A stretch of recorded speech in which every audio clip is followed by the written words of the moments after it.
Պարոն Կոնջորյան, բարև ձեզ։ Վերևում եք, չէ՞ արդեն։ Ես այսօր հավաքել եմ իմ մեջ եղած ամբողջ քաջությունը, հրաժեշտ եմ տվել տանեցիներին ու վախով եկել եմ ազգային ժողով, տեսնեմ այդ ինչ եք անելու, էլի։ Այսինքն որ երեք սպառնում էիք, որ ասում եք Հայաստանն ամբողջ խմբակցությունը ձեզնից վախենում է։ Ինչ եք անելու։ Այսինքն մարդկային համեստությունը ձեզ ծանոթ է մի քիչ։ Գիտեք ինչի է ԱԺ ռեյտինգը նաև այդ աստիճանի, որովհետև ախր մարդիկ նայում են, չէ՞, նիստերը։ Ու նայում են, լսում են ձեր ելույթները, ասում են՝ «Այ տղա ջան, ախր եթե ՊՊԾ-ն քո իշխանության ձեռքի տակ չլիներ, ամբողջ ուժայինները, ոստիկանությունը, բանակը, դու տենց ելույթներ կարող էիր ունենալ»։ Կլինի մի քիչ ձեզ համեստ պահեք։ Ձեզնից վախեցող չկա։ Հետաքրքիր է ինչ եք անելու։ Հիմա անցնենք մյուս թեմաներին։ Գիտեք, ինձ թվում է մենք մեր հայրենակիցներին այդուհանդերձ չենք կարողացել բացատրել Արեգնազ Մանուկյանի եւ Արտուր Սարգսյանի հետ կապված իրավիճակը։ Երբ մենք խոսում ենք Արեգնազ Մանուկյանի մասին, իմ գործընկերը այս ամբիոնից այսօր ասեց, որ իր 13 տարեկան աղջիկը չի կարող իրեն այցելել։ Պարոն Արտուր Խաչատրյան, կարող է, ոչ միայն չի կարող այցելել, չի կարող զանգել։ Չի կարող զանգել։ Եթե անգամ ենթադրենք, որ Արեգնազ Մանուկյանի վերաբերյալ ձեր բոլոր մեղադրանքները ճիշտ են, այդ հանցանքը անգամ գործվել է, եթե ենթադրենք համոզված եմ, որ այդպես չի։ 13 տարեկան աղջիկը ձեր կողմից վերահսկվող հեռախոսակապով ինչու իր մոր հետ չի կարող խոսալ։ Դա բացի վրեժխնդրությունից անձնական, ուրիշ բացատրություն կարող է ունենալ։ Չի կարող ունենալ։ Ուրեմն ձերը արդարադատություն չի, վրեժխնդրություն է։ Արտուր Սարգսյանի մասով մենք այդքան նայիվ չենք, որ մտածենք, չենք ասում ձեզ Արտուր Սարգսյանին արդարացրեք, ասեք, որ անմեղ է։ Մենք տարական բան ենք ասում։ Սա 9-րդ, այո, կա տենց բան, սա 9-րդ գումարման խորհրդարանն է, այլ է, քան 8-րդը։ Այստեղ այլ մարդիկ են նստած։ Ինչի Արտուր Սարգսյանը չի կարող գալ այստեղ, դատախազը գա այստեղ, եւ Արտուր Սարգսյանի անձեռնմխելիությունը, որը պահանջում է օրենքը, հաղթահարվի նորից։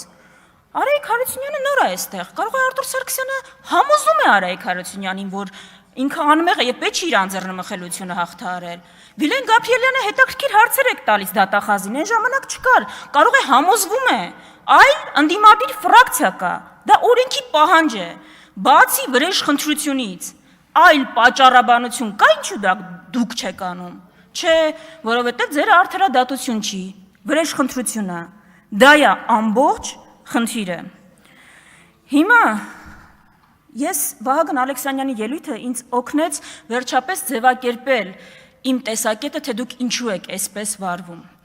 Ժողովուրդ ջան, այդ սրճարանի պատմությունը, որ ամենատարածված պատմություններից է, ում չի եղել անգամ պատմում են այդ պատմությունը։ Մենք չենք հերքում, որ Հայաստանում նախորդ տարիներին անցյալում եղել են արատավոր դեպքեր։ Նման դեպքեր էլ վստահ եմ եղել են։ Շատ վատ բաներ են եղել։ Մենք նորանկախ պետություն ենք եղել։ Չկա որևէ նորանկախ պետություն, որը այդպիսի դժվարությունների միջով, այդ թվում արտոնյալներ, այդ թվում բդեժխի վարքագիծ ունեցողներ չի անցնում։ Չկա այդպիսի պետություն։ Ցույցերի մասնակցությունը ձեր մենաշնորհը չի եղել։ Միջին ստատիստիկ հայկական ընտանիքում իր բոլոր դժվարություններով մենակ դուք չեք ծնվել, դուք չեք մենակ դժվարություններ ունեցել, բայց ձեր ու մնացածի տարբերությունը այն է, որ մենք օրինակ չենք չարացել այդ դժվարություններից, չենք սկսել ատել այս պետությունը ու հասարակությունը, չենք սկսել վրեժ լուծել իրենցից մեր չունեցածի համար, մեր չունեցածի համար չենք սկսել ատել նրանց, ովքեր ունեն, հակառակը մտածել ենք, ուրեմն ավելի շատ է պետք աշխատել, ավելի մեծ ջանք է պետք գործադրել։ Դա է խնդիրը։ Ձեր վրեժխնդրությունը սպանում է այս պետությունը։ Հասկանում եք։ Դուք օրինակ Հարավային Կորեայի զարգացման օրինակ ուսումնասիրել եք, այդ պետությունը ո՞նց է թռիչքաձև աճ ապահովել։ Իր ազգային կապիտալի հաշվին,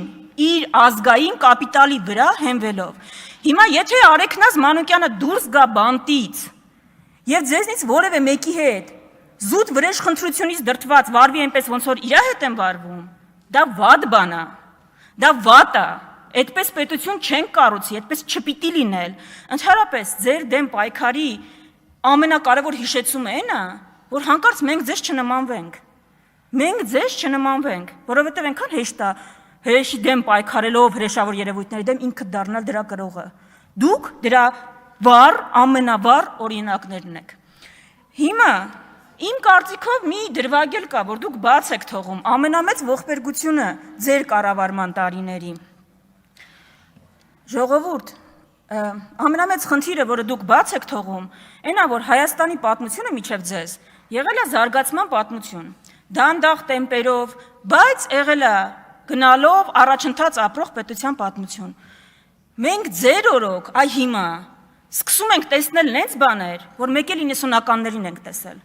Դուք այդ ռեգրեսը չեք զգում, դուք չեք զգում, որ ընտրություն եք կազմակերպել, որը հիշեցնում է 90-ականների ամենավատ ավանդույթները։ Այդ ռեգրեսը դուք ինձ թվում է իսկապես չեք տեսնում, բայց Հայաստանը բերել հասցրել եք, ոչ թե պրոգրեսը դանդաղել է, կանգ առել, ռեգրեսն է սկսել, ու դա եղել է մենակ անվտանգայինը չէ, մենակ տնտեսականը չէ, ամեն համակարգային, ամեն առումով, այդ ռեգրեսն է, որ պետք է կանգնացնել, բայց ես իսկապես կարծում եմ, այս խորհրդարանի գլխավոր խնդիրը Հայաստանի կարևորագույն հարցերից մեկին պատասխանելն է։ Դուք ամենաշատը, այո, ինքնիշխանություն բառը օգտագործած քաղաքական ուժն եք։ Ժողովուրդ, ես իսկապես զարմանում եմ, ձեր ինքնիշխանությունը ձեզ չի բավարարում պատասխանել պարզ հարցի, որտեղից է գալիս Հայաստանի սպառնալիքը, որ պետություններն են սպառնում Հայաստանին, որ պետությունների դեմ են գուցե մենք զինվում, բանակը, արդիական, առաջնային սպառնալիքները որոնք են, այդ ինչ ինքնիշխանություն է, որ չի բավարարում ասելու դա։ Եթե դուք ինքնիշխանությունը հասկանում եք որևէ պետության դեմ հայտարարություններ անելու կարողությամբ, հակավրացական հայտարարություն արեք մի հատ։ Տեսնեմ առանց հետևանք կարաք այդպիսի հայտարարություն անեք։ Հակավրացական օրինագծի դեմ քվեարկեք օրինակ, դա հետևանք չի ունենա ձեր դեմ։ Իսկ ձեր, ես չգիտեմ ինչին եք զարմանում, կգաք ձեր զարմանքը այստեղից կարտահայտեք։ Դա ինքնիշխանություն չի։ Այդ ինքնիշխանության հետ կապ չունի։ Այդ կապ ունի ուրիշ ուժային կենտրոնի գործիք դառնալու հետ։ Ձեր ամբողջ խնդիրը այն է, ուրիշ, ես իմ օրինակով մենակ գիտեմ Հայաստանի շահերը սպասարկելը ոնց կարող է լինել, ձեր օրինակներով մի կիսվեք, ժողովուրդ ինչի ոգևորվեցիք էլի։ Հիմա, ժողովուրդ, ես գիտեմ, որ իմ ելույթները ձեզ ոգևորում են, հիմա, խնդիրը ձեր այն է, որ օրինակ մենք խնդիր չունենք ողջունելու Եվրոպական միության որևէ հայտարարություն, բանաձև, որը բխում է մեր շահերից։ Շատ լավ է, եթե որևէ երկիր, որևէ ուժային կենտրոն ընդունել է մեր շահերից բխող բանաձև, պետք է գտնել շահերի հատման կետը եւ համագործակցել այդ կետում։ Դուք խնդիր ունեք մտածելու ձեր որոշ գործընկերներ ինչ կմտածեն, ու կապ չունի ձեր համար Հայաստանի շահը ինչ է թելադրում, կապ չունի, որ ձեր արած հայտարարությունների ու գործողությունների արդյունքում մեր տասնյակ հազարավոր քաղաքացիներ հիմա հետևանքներն են կրում, ասենք գիտեք ինչ եղավ ձեր տնտեսական քաղաքականության հետևանքը, որի արդյունքում հիմա մենք օրինակ արգելք ունենք ձկնամթերքի արտահանման։ Օրինակ հարևան Վրաստանում իշխան ձկի արտահանումը դեպի ՌԴ հասավ պատմական մաքսիմումին։ Մենք երբ որ ասում ենք, որ դուք շահեկան եք բոլորին բացի հայ ժողովրդից, սա ենք ասում։ Հարևան Վրաստանը մեր բարեկամ երկիրն է, բայց կներեք, այնքան բարեկամ չի, որ մեր հարկատուների հաշվին մեր կառավարությունը իր օգտին գործի։ Մեր կառավարությունը մեր ժողովրդի օգտին պիտի գործի։ Ու ամբողջ խնդիրն է մեր քարոզարշավի ամբողջ ընթացքում։ Օրինակ Մարտունիում տասնյակ քաղաքացիներ մեզ մոտենում են ու ասում են, որ հենց ամենօրյա կյանքը օրինակ Ռուսաստանի Դաշնությունում խանգարվել է, դժվարությունների են հանդիպում ձեր արած հայտարարությունների պատճառով։ Հիմա Լուսինե Բադալյան, Զուգար Բանավեճ, ինտերակտիվ։ Կին Բադալյան լրեք։ Ես ինչի պիտի լրեմ, իմ ելույթի երթն է։ Բադալյանը չեք, դուք Վարդանյանն եք։ Հիմա ամբողջ խնդիրը էս է։